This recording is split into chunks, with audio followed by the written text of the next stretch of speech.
첫 장면부터 등골이 서늘해지셨을 겁니다. 건양그룹 회장실 문이 닫히는 소리가 마치 사람 인생이 접히는 소리처럼 들렸거든요. 한혜라가 회장 자리에서 밀려났습니다. 그걸 해낸 칼끝이 하필이면 차정원이었습니다. 세상 무섭지요. 엄마를 밀어낸 손이 딸의 손일 수도 있다는 걸 아직 헤라는 모릅니다. 그런데 더 무서운 건 따로 있었습니다. 주하늘이 회장이 된 순간 웃는 사람과 일을 가는 사람이 한 방에 갈렸거든요. 금난숙은 웃었습니다. 겉으론 점잖게 속으론 오래 묵은 체증이 내려가듯이요. 자기가 그토록 원하던 판이 이제부터 진짜 시작이라고 느낀 겁니다. 반대로 진태석은 축배를 들지 않았습니다. 그 남자는 늘 축배 뒤에 칼을 숨깁니다. 헤라가 나가고 하늘이 들어온 그 순간에도 태석은 다음 수를 세고 있었어요. 여러분이라면 어떠실까요? 권력을 잡은 사람 옆에 가장 위험한 사람이 누구일까요? 하늘의 편을 드는 금난숙일까요? 아니면 하늘을 만들었다는 태석일까요? 댓글로 하나, 둘, 셋 중에 골라주세요. 하나 금난숙, 둘 진태석, 셋 둘 다. 오늘 이야기는 회장 자리 하나로 끝나는 이야기가 아닙니다. 사람이 사람을 이용하는 순간 사랑도 모성도 다 흉기가 되거든요. 차정원은 오늘 처음으로 자기 손이 떨리는 걸 느꼈습니다. 헤라를 밀어내는데 성공했는데도 승리의 맛이 달지 않았어요. 왜냐?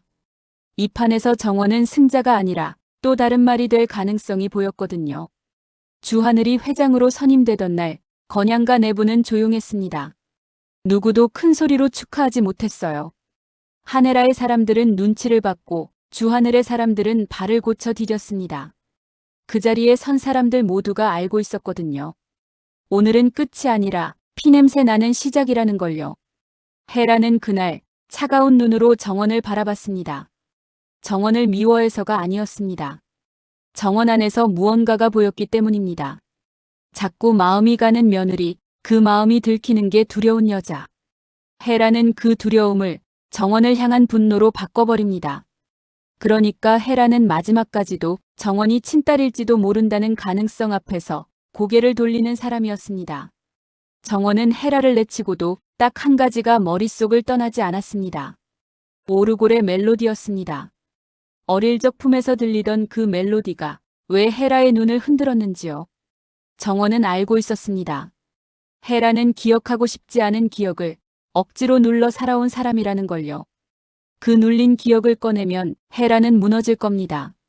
하지만 정원도 무너집니다. 딸이 엄마를 무너뜨리면 그 딸은 어디에 서야 할까요? 그때 진태석이 움직였습니다. 태석은 정원을 불렀습니다. 예전처럼 달콤하게 부르지 않았습니다. 아주 현실적인 말로 정원의 목덜미를 잡아 끌었습니다.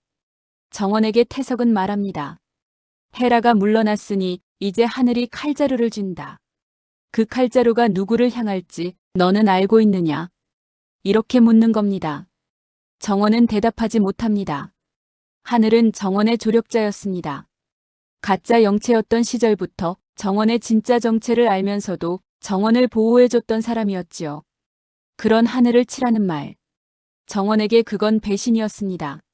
하지만 태석은 배신이라는 단어를 아주 싫어합니다. 태석에게 배신은 늘 전략이라는 이름으로 포장됩니다. 태석은 속으로는 아직도 정원이 친딸인지 확신하지 못합니다. 정원의 피가 정말 자기 피인지 끝까지 의심합니다. 그런데도 정원을 쓸 생각은 합니다. 피가 아니어도 상관없다는 뜻입니다. 자기 회장 자리만 되찾을 수 있다면 딸이든 며느리든 그저 도구면 충분한 사람이니까요. 여러분, 이게 더 무섭지 않나요? 친딸인지 모르는데도 이용하는 아버지. 차라리 딸이라 믿고 이용하면 그나마 인간적이라도 있잖아요. 그런데 태석은 확신이 없는데도 이용합니다. 이 남자에게 가족이란 마지막까지 재무제표 같은 겁니다. 태석은 정원에게 하늘이 회장으로 올라갔으니 조만간 내부 감사를 시작할 거라고 말합니다. 그 감사가 어디를 파고들까요? 태석은 그 방향을 정원이 보게 만들려고 합니다.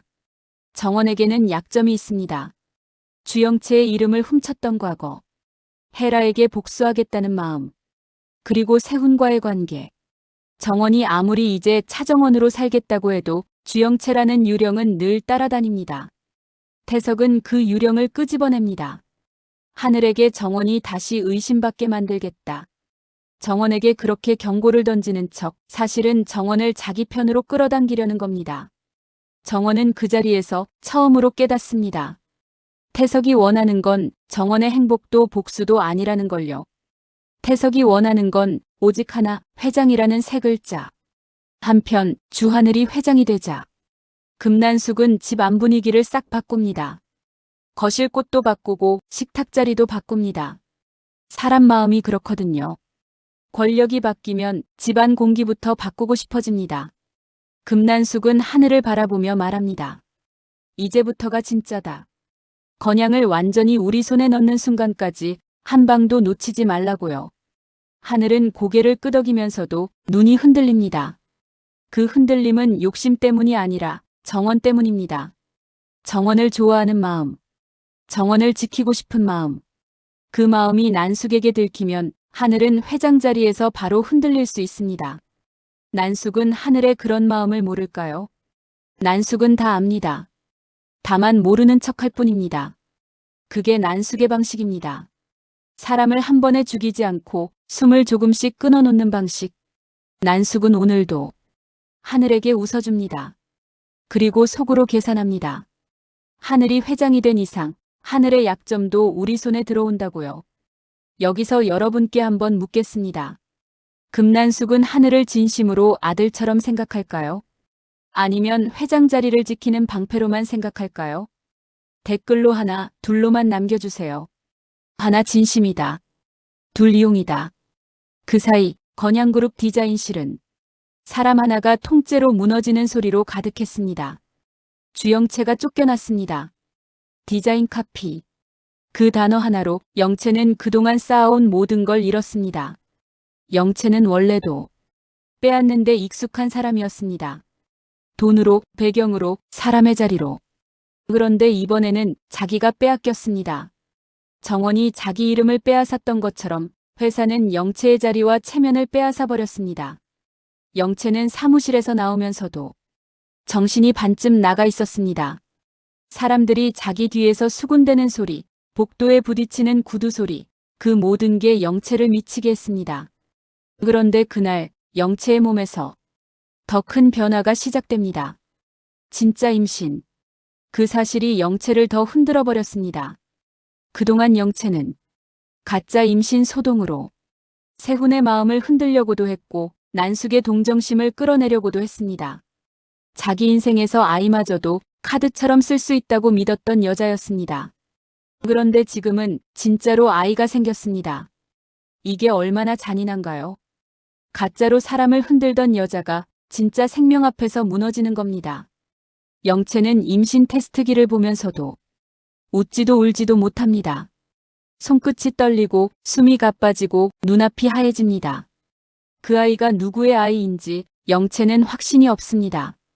박경신일 수도, 세훈일 수도, 아니면 자기 욕망이 만들어낸 허상일 수도 있습니다. 그 확신 없는 임신이 영채를 더 미치게 만들어요. 영채는 머릿속에서 한 문장만 반복합니다.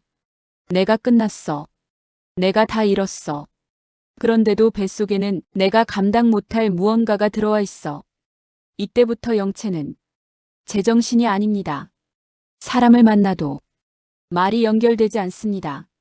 화를 내다가도 갑자기 웃고 웃다가도 갑자기 울어요. 그리고 가장 위험한 선택을 합니다. 영채는 다시 건양가로 향합니다.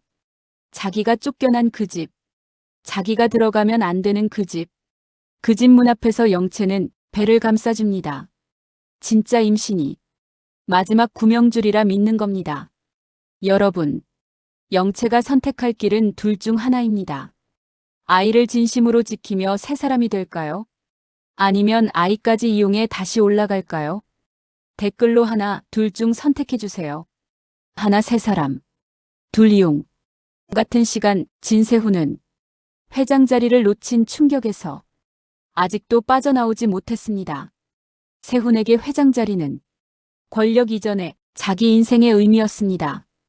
태석의 아들로 태어난 순간부터 주어진 운명 같은 거였으니까요. 그 운명이 주하늘에게 넘어갔습니다. 세훈은 표정이 무너져도 자존심 때문에 아무 말도 못합니다. 그때 세훈의 옆을 지키는 사람은 의외로 정원이었습니다. 정원은 세훈을 밀어내지 못합니다.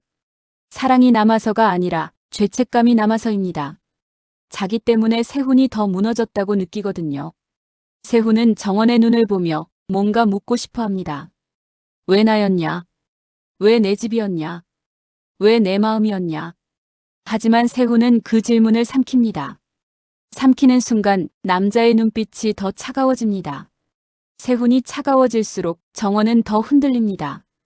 복수는 시작했지만 사람 하나의 인생이 무너지는 걸 끝까지 즐기지는 못하는 여자. 정원은 그 사이에서 한 발도 못 움직이고 서 있습니다. 그때 태석이 정원에게 던진 말이 정원의 귀를 다시 찌릅니다. 하늘을 쳐라. 하늘이 너를 칠 수밖에 없는 상황을 만들어라. 태석은 왜 하늘을 치려는 걸까요? 겉으로는 하늘이 회장 자리를 차지해 건양의 질서가 흔들린다고 말하겠지요. 하지만 속은 다릅니다. 하늘이 회장 자리에 앉으면 태석이 숨겨온 과거가 조금씩 드러날 수 있습니다. 조영란의 죽음, 헤라의 신분 세탁, 기획 조정실의 더러운 거래들. 그 모든 것이 하늘의 감사칼 끝에 걸릴 수 있습니다. 태석은 자기 목숨줄을 끊기 전에 하늘의 칼을 먼저 무디게 만들려는 겁니다. 그리고 그 무딘 칼을 만드는데 정원이 가장 편합니다. 정원은 이미 죄책감도 비밀도 많으니까요. 정원은 선택의 기로에 섭니다. 하늘을 지키면 태석에게 찍힙니다. 태석에게 찍히면 헤라와 세훈도 위험해집니다. 헤라와 세훈이 흔들리면 정원의 복수도 흔들립니다. 그런데 그 모든 계산을 한 번에 뒤엎는 변수가 들어옵니다. 주영채가 임신한 채로 건양가 문을 두드린 겁니다. 그 소문은 불과 몇 분 만에 회장실까지 올라옵니다. 사람들은 수군대고 비서들은 숨을 삼킵니다. 세훈은 자리에서 벌떡 일어납니다.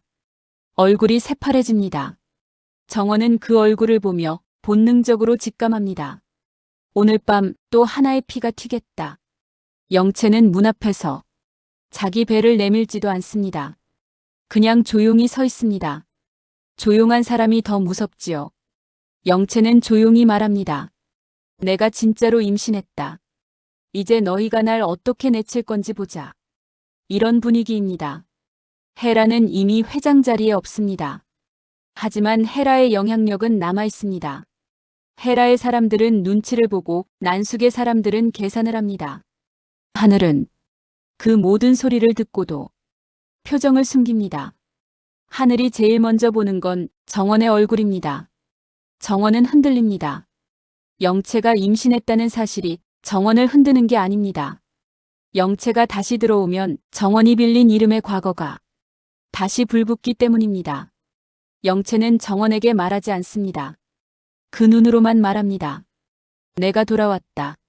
내 이름을 가져간 너도 끝내 내 손에 걸릴 거다. 정원은 그 눈을 피하지 못합니다. 피하면 진다는 걸 알거든요. 이때 금난숙이 한 발 앞으로 나섭니다. 난숙은 영채의 배를 보며 사람이 아니라 투자 가치를 보는 눈을 합니다. 난숙은 속으로 계산합니다. 이 아이가 세훈의 아이면 하늘의 회장 자리가 흔들릴 명분이 된다. 이 아이가 세훈의 아이가 아니어도 스캔들은 된다. 스캔들은 칼보다 쉽다. 여론은 사람을 빨리 무너뜨리니까요. 난숙은 말합니다. 들여보내라. 그리고 차 한 잔 주어라. 그게 자비처럼 보이겠지만 사실은 포획입니다. 영채는 난숙의 눈을 보며 정신이 번쩍 듭니다. 자기가 지금 들어온 집이 다시 한번 자기 목을 조를 거라는 걸요. 그런데도 영채는 들어갑니다. 갈 데가 없으니까요. 사람은 갈 데가 없을 때 가장 나쁜 선택을 합니다. 그리고 그 순간 태석이 미소를 짓습니다. 태석은 생각합니다. 그래, 이런 소란이 필요했다. 하늘의 회장 취임이 안정되기 전에 한번 크게 흔들어야 한다. 태석은 정원에게 아무 말도 하지 않습니다. 말하지 않는 게 더 무섭습니다. 정원이 스스로 움직이게 만들거든요. 정원은 그날 밤 집으로 돌아와 거울을 봅니다. 거울 속 얼굴이 자기 얼굴이 아닌 것 같습니다. 주영채였던 시절도 차정원인 지금도 둘 다 자기 같지 않습니다. 정원은 속으로 중얼거립니다. 나 지금 어디 서 있지? 내가 헤라를 밀어냈는데 나는 내 인생을 잡았나? 아니면 더 깊은 수렁으로 들어왔나? 회장실 밖에서는 사람들이 웃고 있었지만 그 웃음은 다 얇았습니다. 얇은 웃음은 늘 찢어지기 직전이거든요. 황 실장 황정국이 조용히 태석을 찾아갑니다. 태석이 밀려난 듯 보이지만 황 실장은 아직도 태석을 회장이라 부릅니다. 그게 이 남자의 충성 방식입니다. 태석은 황 실장에게 딱 두 가지를 지시합니다. 하나는 하늘의 약점을 찾는 것. 또 하나는 정원이 흔들릴 만한 고리를 만드는 것. 황 실장은 고개를 끄덕이면서도 속으로는 계산합니다. 태석이 다시 올라오면 자기도 다시 살아납니다. 태석이 무너지면 자기는 감옥으로 갈 수도 있습니다. 그래서 황 실장은 태석을 배신하지 않습니다. 배신하면 같이 죽으니까요. 황 실장은 기획조정실 자료 창고를 열게 합니다. 겉으로는 정리, 실은 증거 찾기. 그곳에는 헤라가 덮어두었던 서류들도 태석이 숨겨둔 서류들도 쌓여 있습니다. 황 실장은 특히 조영란 사망 당시의 의료 기록, 그리고 건양그룹 인수 관련 자금 흐름, 하늘이 회장으로 오기 전 난숙과 나눈 계약서들을 차근차근 모읍니다. 이 과정에서 윤비서 윤민정이 끼어듭니다. 윤비서는 끝까지 헤라 편입니다. 헤라가 밀려나도 윤비서는 헤라를 놓지 않습니다. 윤비서는 헤라에게 이렇게 말합니다. 회장 자리 뺏긴 게 아니라 회장 자리 빼앗긴 척만 하자고요. 헤라는 말이 없습니다. 헤라는 지금 사람에게 기대는 순간 끝장난다는 걸 아는 여자입니다. 그래서 윤비서의 충성을 이용하되 마음은 주지 않습니다. 윤비서는 헤라 대신 정원을 감시합니다. 정원이 누구와 통화하는지, 정원이 어디로 가는지, 정원이 누구를 만나는지. 윤비서는 정원의 동선만 따라도 언젠가 헤라의 과거가 안전해질 거라 믿습니다. 하지만 윤비서는 모릅니다. 정원을 감시할수록 정원이 헤라의 딸일 가능성이 더 선명해질 수도 있다는 걸요.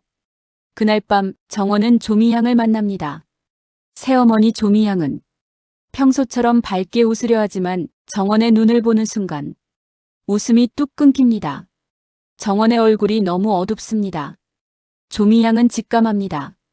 또 누가 정원을 이용하려 한다. 또 누가 정원을 버리려 한다. 조미향은 정원에게 묻습니다. 너 지금 누구 편이야? 정원은 대답을 못합니다. 조미향은 화를 내지 않습니다. 그 대신 정원의 손을 잡습니다. 손이 차갑습니다.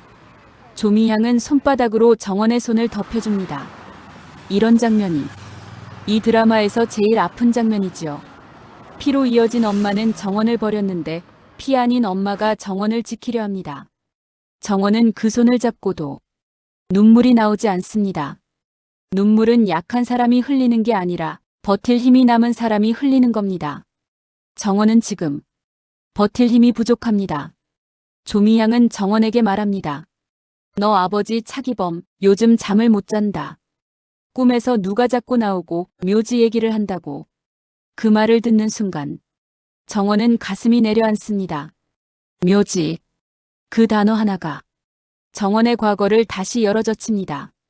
차기범은 한때 정원의 죽음을 믿고 살았습니다. 조정원의 묘가 정원의 묘로 바뀌었다는 그 조작이 성공한 줄로만 알았습니다. 그래서 기범은 딸이 죽었다고 생각했고 그 죄책감으로 무너졌습니다. 그런데 최근 들어 기범의 주변에서 이상한 사람이 나타났다는 겁니다. 묘지를 확인하라는 소리, 호적을 다시 보라는 소리. 기범은 누가 자신을 흔드는지 모릅니다. 하지만 정원은 압니다. 누군가 정원의 출생과 죽음을 동시에 가지고 사람들을 협박하려 한다는 걸요. 여기서 여러분께 또 묻겠습니다. 정원의 묘를 바꾼 사람, 진짜 주범은 누구일까요? 댓글로 하나, 둘, 셋 중에 남겨주세요. 하나 헤라, 둘 태석. 색돌이같이. 다음 날 주하늘은 회장 취임 첫 공식 일정으로 사내 내부 감사팀을 움직입니다. 하늘은 말합니다. 누구든 예외 없다. 내 가족도 예외 없다. 그 말이 나온 순간 사람들의 숨이 얼어붙습니다. 그 말이 가장 무서운 사람, 바로 진태석입니다. 태석은 겉으로는 태연합니다. 하지만 태석은 하늘이 누구인지 압니다. 하늘은 사람을 사랑하면서도 사랑 때문에 무너지지 않으려 애쓰는 사람. 그게 제일 위험합니다. 감정에 흔들리지 않으려고 애쓸수록 결정이 냉정해지니까요. 하늘은 감사팀에게 가장 먼저 디자인실 문제를 파라고 합니다. 디자인 카피 사건, 영채가 쫓겨난 사건. 그 사건에는 세미의 책임도 얽혀 있습니다. 진세미는 디자인 실장이었습니다. 세미는 영채를 싫어했습니다. 하지만 영채가 이렇게 망가지길 바라진 않았습니다. 세미는 마음이 복잡해집니다. 영채를 내친 순간 디자인실은 깨끗해지는 게 아니라 더 더러워졌거든요. 사람들이 서로 의심하기 시작했으니까요. 세미는 하늘을 찾아가서 말합니다. 디자인실을 감사하면 정원까지 위험해진다. 정원이 흔들리면 세훈도 무너진다. 세훈이 무너지면 건양그룹도 무너진다. 세미는 이렇게 경고합니다. 하늘은 세미의 말을 듣고도 대답이 없습니다. 하늘은 세미를 좋아합니다. 세미가 영채처럼 악랄하지 않다는 걸 압니다. 하지만 하늘은 세미를 믿지 못합니다. 세미는 태석의 딸이니까요. 이 미묘한 균열이 바로 태석이 원하는 균열입니다. 하늘이 주변을 믿지 못하게 만들기. 그렇게 하늘을 고립시키는 겁니다. 그 사이 안진아가 귀국합니다. 세훈의 전 약혼녀. 뉴욕에서 이름만 번지르르하게 들고 온 여자. 진아는 세훈의 약점을 잘 압니다. 세훈이 힘들 때 사랑을 핑계로 가장 잔인해진다는 걸요. 진아는 세훈에게 다가가며 말합니다. 내가 회장 못된 거 정원 때문 아니냐고요. 세훈은 대답을 못합니다. 정원 때문이라고 말하면 자기 사랑이 너무 초라해지니까요. 정원 때문이 아니라고 말하면 자기 무능이 드러나니까요. 세훈은 그 사이에서 더 무너집니다. 그리고 그때 진아가 한마디를 덧붙입니다. 정원은 너를 사랑해서가 아니라 건양을 사랑해서 너를 선택한 거라고요. 그 말은 사실이 아닐 수도 있습니다. 하지만 세훈의 가슴에는 칼처럼 꽂힙니다. 세훈은 정원에게 전화를 겁니다. 정원은 받지 않습니다. 받는 순간 세훈의 감정이 폭발할 걸 알고 있기 때문입니다. 정원은 피합니다. 피하면 피할수록 오해는 커집니다. 바로 이 틈을 태석이 파고듭니다. 태석은 황 실장을 통해 익명 제보 하나를 준비합니다. 주영채가 회사에서 쫓겨난 이유가 카피가 아니라 회장 자리를 두고 벌어진 거래였다는 이야기. 정원이 그 거래의 중심이었다는 이야기. 그 제보는 언론으로 흘러갈 수도 있고 감사팀으로 흘러갈 수도 있습니다. 어디로 가든 상관없습니다. 한번 퍼지면 끝이니까요. 여러분, 이런 말이 있지요. 사람을 죽이는 건 칼이 아니라 소문이라고요. 태석은 소문을 칼보다 잘 씁니다. 그런데 태석의 계획이 완벽하게 굴러가려던 순간 예상 못한 사고가 터집니다. 주영채가 병원에 실려갑니다. 영채는 건양가에서 나온 뒤 갑자기 복통을 호소합니다. 사람들은 임신 때문이라고 생각합니다. 하지만 영채의 눈빛은 다른 공포를 말합니다. 누가 나를 밀었나? 누가 내 아이를 건드렸나? 영채는 확신합니다. 이건 우연이 아니다. 누군가 내가 가진 마지막 카드까지 빼앗으려 한다. 영채가 병원 침대에서 손을 떨며 휴대폰을 켭니다. 첫 번째로 전화하는 사람은 세훈이 아닙니다. 정원도 아닙니다. 영채는 금난숙에게 전화합니다. 영채는 약합니다. 하지만 약한 사람은 가장 강한 사람을 찾아붙습니다. 난숙은 강한 사람입니다. 영채는 난숙에게 매달립니다. 나 지금 아프다. 나 지금 위험하다. 아이까지 잃으면 끝이다. 그런 분위기입니다. 난숙은 병원으로 오지 않습니다. 그 대신 구실장 구영수를 보냅니다. 구실장은 허술해 보여도 난숙의 손발입니다. 구실장은 병원 접수부터 기자단 차단까지 척척 처리합니다. 영채는 그걸 보며 깨닫습니다. 난숙이 나를 살리려는 게 아니라 나를 자기 손에 넣으려 한다는 걸요. 그날 밤 하늘은 병원 소식을 듣고 정원을 찾습니다. 정원에게 묻습니다. 영채가 병원 간 게 너랑 관련 있냐? 정원은 처음으로 화가 납니다. 왜 나만 의심하냐? 왜 나만 죄인이냐?